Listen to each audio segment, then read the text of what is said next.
Harry, Yes. welcome to Spain. Thank you very much. It's not the weather we expected. No, not at all. I was expecting some sunshine, but at least we're not in the cold rain in England. So, what about testing? Does the weather affect testing for the weekend? Of course, it affects testing, but every single time you get out in a race car is fun, and also it's invaluable data that we can use. So it was slightly damp, it was slightly wet. We stuck on some slicks and said, okay, let's see what happens. Because in racing, you never know, it might start raining mid-race, and you want to see how long you can hang on to using slicks. Found out the wets were a quicker tyre, but as the track dried and the track progressed, the slicks started to come into their game. And yeah, it's really interesting. So this weekend, we're doing 2 30-minute races. Yep. And one enduro 1 hour race. Correct. There's a different tactic for each race? There's no real tactic, there's only one tactic: be as fast as we can for as long as we can, really, and just trying to make the car easy to drive on the limit in order to achieve that goal. We just want to be fast, and we want to enjoy going racing. Compared with America and Sebring, the surface of the track? Yeah. So Sebring is a very high grip surface. We learnt that here it's a very low grip surface. The tyre slides around a lot. You can definitely feel that the grip isn't quite as high as it is in Sebring. The setup change we've had to make, we had to have quite a neutral setup for Sebring, with like very little camber, very little toe, just because it's a flat airfield. Here we've got a lot more camber, we've got a lot of corners where the track is falling away in braking zones, a lot more dynamic. We've had to alter the setup according to Toyota's recommendations, and we've worked from there. So Toyota, they're having an input to this weekend? Yes, we've been very lucky to have a couple of their technicians come along to help us out and give some guidance, because it's our third weekend with the car. We're loving it, but we know there's a little bit more left in there. We want to see how it can go.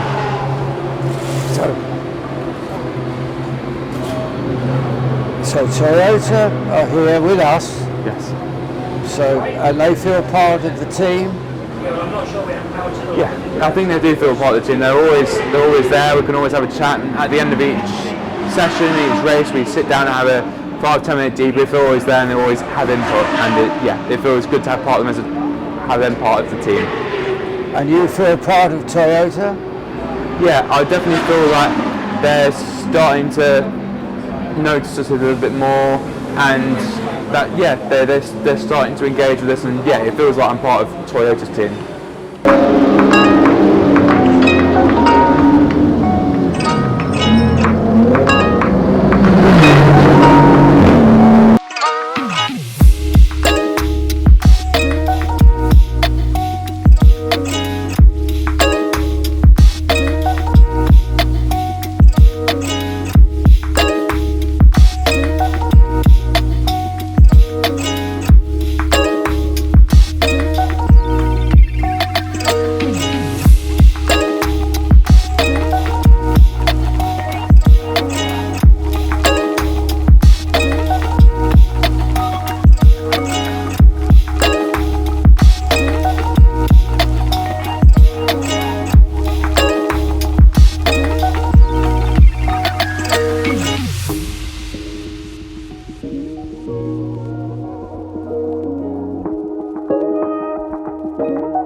how would you guys describe your first impressions of Valencia? Go on, Harry. Well, it's quite a slow, windy circuit. Obviously, there's a few high-speed corners, but there's a lot of big stops. It's very hard to get up to speed. You just kind of have to go accelerate hard out of a corner, and hard brake turns to the next one. So it's very tight and windy, but very technical at the same time. There's a lot of things to think about, a lot of lines you have to think about to kind of set up for the next corner. You kind of almost have to sacrifice one corner in order to benefit in the next one, and you have to think a few corners ahead. Yeah, for me, I'm really excited to be here because for years I've watched Valentino Rossi racing MotoGP here, and I've always loved watching that. So it's exciting, and it's always nice to come to a new circuit. It's my first time here, the same for Harry, and it's a beautiful city as well. So it's a lovely place to be. As Harry said, the circuit, there's some sections that are flowing, and other sections that for cars a little bit stop-start. So you can see that for motorbikes, it's obviously a thrilling track. For cars, sometimes they feel a little bit cumbersome on some of these hairpins, but we'll see as the track dries out today and the pace picks up. It'll be make for an interesting race. I think there's some great places for overtaking. So do you guys have a favourite section of the track? Turn one's good because that's a real fast one, and you feel the speed, and there's a bit of a thrill to that. So that's a real good section, isn't it? I think turn 1, turns 9, 10, 11 are really interesting. You have to set it up with 8.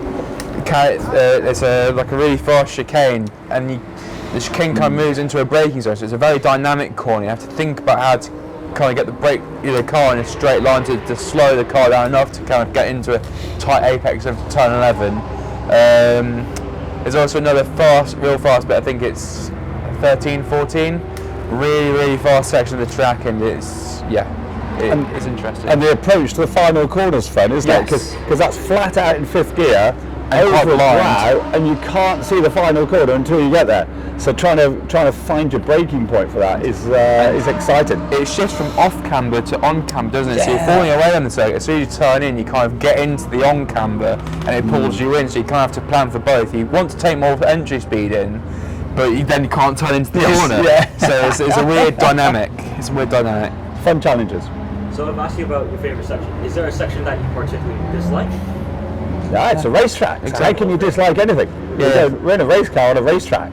There's obviously more trickier parts than others, but it's up to us as drivers to kind of drive around those dynamics of a circuit. We have to adapt our driving in order to make it the best we can. I always find that the corners that are the most difficult, I like them most because I spend the most time on them and I have to learn to like them. Yeah. So obviously the car has been delivered from Sebring with a different setup. Is there any changes and things that you've done to the car this weekend that has made it more preferable for you guys to drive? Preferable, we're not sure yet. We're still in the testing phase and it's still damp out. The crucial bit was that Sebring's a flat airfield, and you kind of have to have a lot of neutrality with the setup in terms of camber, toe and things like that. Here it's a more traditional racetrack, so you've got a lot more camber. The setup's a lot more aggressive, and it got a lot more camber, a lot more toe in, and we're hoping that will add more dynamics to the chassis. We discovered this weekend as well that this seems to be a very low grip surface, so the car has been sliding across the surface of the track a lot, been sort of challenged to try and find grip from the tyres and from the car. At Sebring we'd found a real sweet spot with it where the car felt fantastic, but that didn't translate to coming here, so it's a good challenge for the team. Did you have to change your driving style to fit into what the car is kind of set up for? We're constantly changing our driving styles. We were discussing earlier that everyone talks about, they've got a style of this, style of that. Well, as drivers, it's our job to adapt and change our style to suit not just circuit to circuit, but corner to corner. And I mean, for this, like for other corners, like we use certain techniques, and others we use we've got to drive it in deep and hope it sticks. You know, it's up to us to kind of change styles.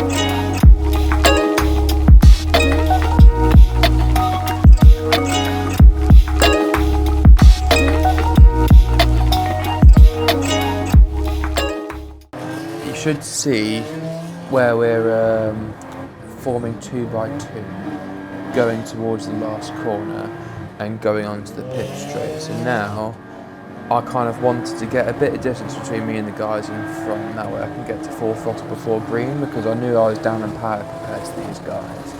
So the way I wanted to do it was get to full throttle early, hopefully get a good run, as you can see I am doing here into the first corner. However, something was caught out.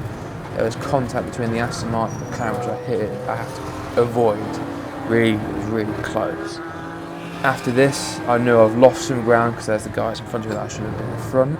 So now I've got to race against these guys that were previously behind me. And there, as you can see, the driving standards are a little bit way, you know. So I've got to be wary of contact, wary these guys might not know 100% what they're doing. So I'm just watching, looking at their behaviours. You can see that these guys aren't very confident in what they're doing, especially as the tyres aren't all up to temperature. As you can see, I'm having to really work hard at the wheel, trying to get the car into corners on the way out. So this white Porsche in front of me, I'm watching him, watching every move he makes. Now here, I've seen that he's braked really quite early, so I'm trying to get the switch back on him, see if I can get him on the next straight, which I can't. You see me try and back off just to get a little bit of safety room. Now I know here he started to brake quite early. Now I'm trying to get in the corner early and accelerate out early, trying to get next to him. You see here, I've got him alongside me, and I can trust the fact that I've gotten past him for the next corner. Now I've got to set my sights on the next one. I'm thinking now, okay, that's a good area for me to overtake. I've watched and seen the mistakes, and now I can go into the next lap. I go now into the final corner as well, trying to defend from the guy behind. I've just seen that now. Going to the second lap now. So I'm just watching, waiting for a mistake. I've noticed on my dashboard here that my tyres still aren't quite up to the temperature I need, so I kind of just have to sling it in and hope it sticks, which it does. And I've noticed the guy in front made a slight mistake, so I'm just gaining time, watching for his mistakes, trying to be consistent where I make time, and also plan for where I want to be right next to him in a place that I know I can overtake. So in these cases around this track, hard braking zones. There's a lot of medium to high speed corners around this track. You kind of want to be lining up for the next hard brake zone. You see here I'm trying to go alongside the green car in front, and he goes in. Just need to wait a little bit longer. I know at the next section that I'll be able to get him in the next braking zone and try to switch back on. You see here I'm trying to get the switch back again, but I know there's not going to be enough power, so I'm just going to have to wait, build the speed. Going to turn 11 here. And now I've seen he's gone deep. I've caught it into the apex, got to go full throttle here. He's right down my outside. I've got to just pin it and hope he just backs out, which he does. And that's how I make the move back up to where I should have started.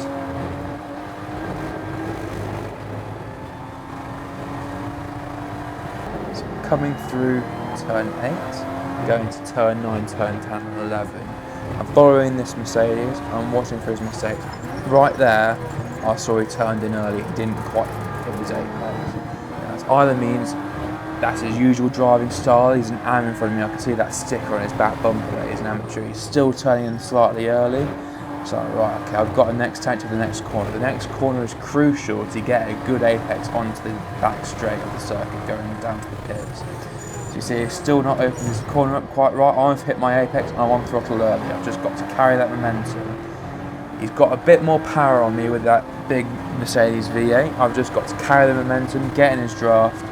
I looked down the inside to potentially go into turn 1. This is a move I didn't really want to make, but then I saw he didn't quite reach the apex. He thinks I'm there, so I just had to go for it, rode the curb just to try and get the car in, riding side by side with him, going to the next corner, having the line, getting him on the brakes.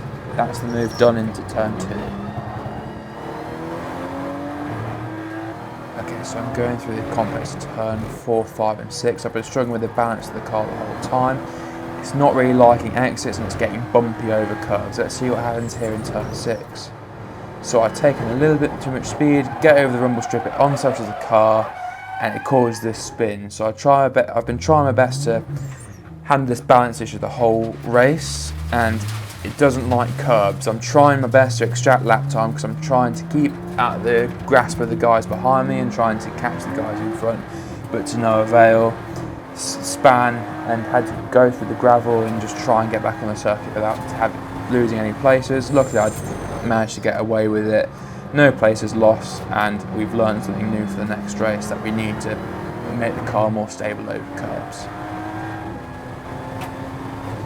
Okay, so coming out the final corner here, the start of the Enduro race. Right, we've qualified a little bit higher up here, so I'm just watching for the safety car to go in, make a little bit of gap from the guys in front to go full throttle before it goes green.